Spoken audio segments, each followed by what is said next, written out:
সুতরাং আন্দোলনের সাথে থাকুন। আন্দোলনই আমাদেরকে আমাদের বৈষম্যের দাঁড়াজাল থেকে মুক্ত করে অধিকারের পতাকাকে পথ পথ করে ঘুরিয়ে দিতে সক্ষম।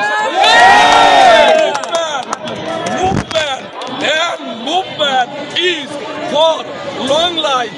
Thank you all. Allah Hafiz. যতক্ষণ পর্যন্ত 20% বাড়ি বাড়া, 1500 টাকা মেডিকেল ভাতা, আমাদের কর্মচারীদের জন্য 75% উৎসব পাতার প্রজ্ঞাপন জারি না করা হবে, এই শহীদ মিনারে লাগাতার কর্মসূচির পাশাপাশি লাগাতার সারা বাংলাদেশের সকল শিক্ষা প্রতিষ্ঠানে টানা কর্মবিরতি চলবে।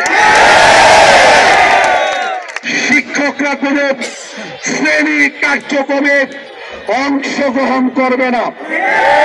সকল শিক্ষক কর্মচারীর মোহনা হবে এই ঢাকার কেন্দ্রীয় শহীদ মিনার।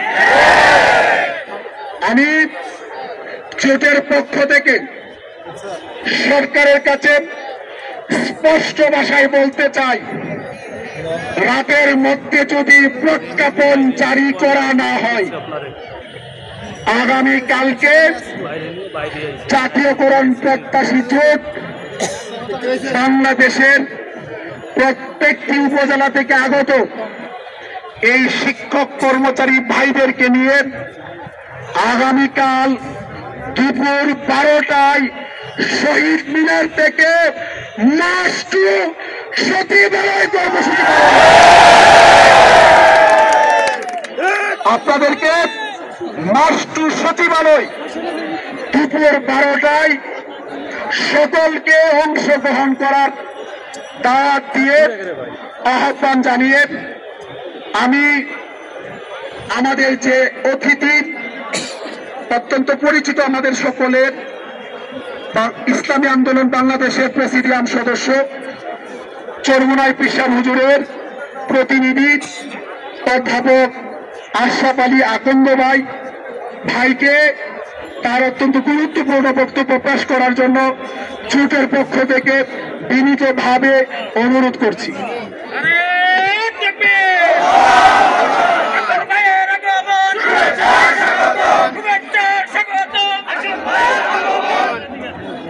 अस्सलामु अलैकुम व रहमतुल्लाहि व बरकातुहू। नहमदुहु व नसल्ली अला रसूलिल करीम। अम्मा बाद आऊज़ु बिल्लाहि मिनश शैतानिर रजीम। बिस्मिल्लाहिर रहमानिर रहीम। মানবতার জীবন যাপনকারী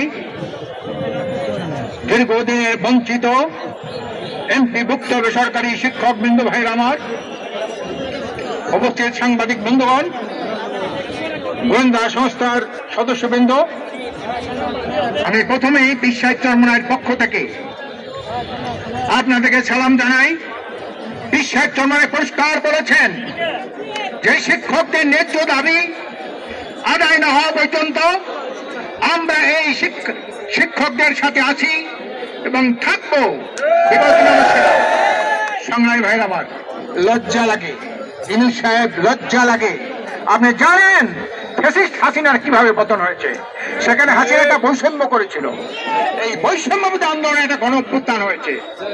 আপনি এসে সে হাসিনার যদি চরিত্র অর্জন করেন, অবলম্বন করেন, এই শিক্ষকদের সাথে যে বৈষম্য করেন, হাসিনার যে অবস্থা হয়েছে আপনার সে একই অবস্থা হবে। আমরা পরিষ্কার বলতে চাই, একটা দীর্ঘদিনের প্রবাদ, শিক্ষাই জাতির মেরুদণ্ড। আর এই শিক্ষার যে কারিগর যারা, তাহলে শিক্ষক, এই শিক্ষকদের প্রায় 93% শিক্ষক আজকে তার অধিকার বঞ্চিত। সামান্য করে টাকা, এইটা দাবির মধ্যেই তো পড়ে না। আপনি 20% বাসা ভাড়া, 1500 টাকা শিক্ষা করো, আর স্কুলে যারা কর্মচারী আছে তাতে 75% উৎসব পাতা, আপনাদের কত 25%। তোরা ঈদ বিভিন্ন অনুষ্ঠান করবে কিভাবে? আমি পরিষ্কার ইউনূস সাহেবকে বলছি, আপনি অর্থনীতিবিদ হিসাবে একজন শ্রেষ্ঠ মানুষ, কিন্তু রাজনীতিবিদ হিসেবে শ্রেষ্ঠ কিনা আপনার কর্মকাণ্ডে কিন্তু এখনো সেটা প্রমাণ করে না। আজকে শিক্ষা প্রতিষ্ঠান বন্ধ ঘোষণা করেছে অনির্দিষ্টকালের জন্য, যতদিন এই দাবি আদায় না হবে। আপনার কানে এটা যায় না, আপনার উপদেষ্টা আপনার কানে দেয় না, গোয়েন্দারা আপনার কানে দেয় না। আজকের যদি এই শিক্ষক ভাইরা আমার, আজকে যদি তারা এই প্রতিষ্ঠান বন্ধ রাখে, আমার দেশের ভবিষ্যৎ শিক্ষা যে ছাত্র তাদের ভবিষ্যৎটা কি হবে বলেন? আপনাদের তো কোনো কারণ নাই, আপনারা তো সব বিদেশে পাঠান, আপনারা তো সরকারি বড় বড় দামি স্কুলে পাঠান। আমাদের এই যে খেটে খাওয়া মানুষ, মধ্যবিত্ত শ্রেণীর কৃষক শ্রমিকের সন্তান তো স্কুলে পড়ে। আমি পরিষ্কার বলতে চাই, আপনারাই তিনটা দাবি, মানবিক দাবি, বাস্তব দাবি, যৌক্তিক দাবি, এই দাবি অচিরে আমরা মেনে নেবেন। এই দেশের সকল রাজনৈতিক দল এই শিক্ষক ভাইদের সাথে আগেও ছিলেন, আমরা এখনো আছি, আগামীতে আমরা থাকবো। সকল রাজনৈতিক দল যদি ঐক্যমত্য হয়, আপনার দাবি বাস্তবায়নে বাধা কোথায়? কার ইঙ্গিতে? আপনি যদি দেশে আবার একটা হট্টগোল বাজিয়ে রাখেন হাসিনার মতো, মনে করবো আপনি অন্যের প্রেসক্রিপশনে আপনি রাষ্ট্র চালাইতে। এই জন্যে পরিষ্কার বলতে চাই, আপনারা শিক্ষকের দাবি মেনে নেবেন। যে শিক্ষা প্রতিষ্ঠান বন্ধ, একদিন বন্ধ হলে কত ক্ষতি হয়? অনির্দিষ্ট কালের জন্য তারা ঘোষণা করেছে, যতদিন তাদের দাবি আদায় না হবে ততদিন পর্যন্ত শিক্ষা প্রতিষ্ঠান বন্ধ থাকবে। আমি আশা করি জাতির বৃহত্তর স্বার্থে আপনি শিক্ষক ভাইদের ন্যায্য দাবি, যৌক্তিক দাবি আপনি এটা পূরণ করবেন। আজকের যে কতগুলো চোর, শেখ হাসিনা 24 লক্ষ কোটি টাকা বিদেশে পাচার করেছে, একজন এসালামের মতো লোক 2 লক্ষ কোটি টাকা চুরি করেছে। এই চোরগুলোর টাকা আপনি উদ্ধার করেন, এই চোরের টাকা উদ্ধার করেই তো এই আপনার শিক্ষকদের এই দাবি পূরণ করা সম্ভব। আপনি চোরের টাকা উদ্ধার করবেন না, চুরি করতে দেশ খুলে দেবেন আর এই শিক্ষকদের বঞ্চিত রাখবেন, এই দেশের মানুষ কিন্তু আর মেনে নেবে না। 5 আগস্ট সময় একটা গণঅভ্যুত্থান হয়েছিল বৈষম্যের মধ্যে, এই শিক্ষকদের সাথে যে বৈষম্য হয়েছে আর একটা কিন্তু গণঅভ্যুত্থান হবে।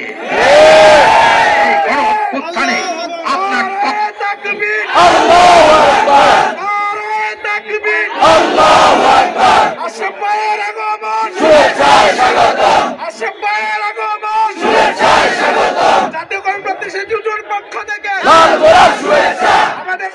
আমাদের দাবি 20% বাড়ি বাড়া, টাকা মেডিকেল ভাতা,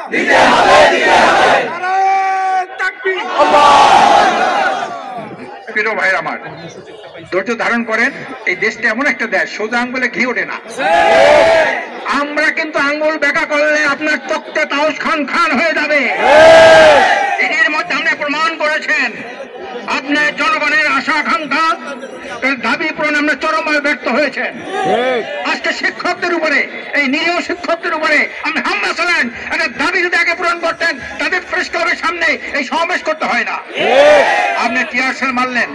কালকে আমার একটা প্রোগ্রাম ছিল প্রেস ক্লাবের ভিতরে, আবার এই যে এমবিবিএস ডাক্তারদের একটা দাবি দেওয়া নিয়ে আমি যখন গাড়ি নিয়ে আসলাম কাছাকাছি, তখন দেখলাম যে পুলিশ টিয়ারশেল মারতেছে, কারারে গ্যাস মারতেছে, আমি সাউন্ড গ্রেনেড মারতেছে। আমি তখন আসতে পারলাম না। আপনি এই সাধারণ শিক্ষকদের চেহারা দিকে তাকাই দেখেন, এদের মধ্যে আমরা সাউন্ড গ্রেনেড মারেন, কত বড় নর পশু আপনারা। এই নর পশুদেরকে আর এদেশের মানুষ সমুদায় দেখতে চায় না। কেন হামলা করলেন এই শিক্ষকদের?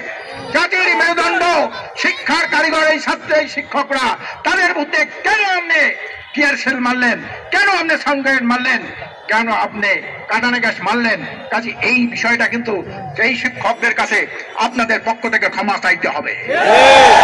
ক্ষমা না চাইলে, না চাওয়া পর্যন্ত আপনাদের কিন্তু কোনো ক্ষমা নেই।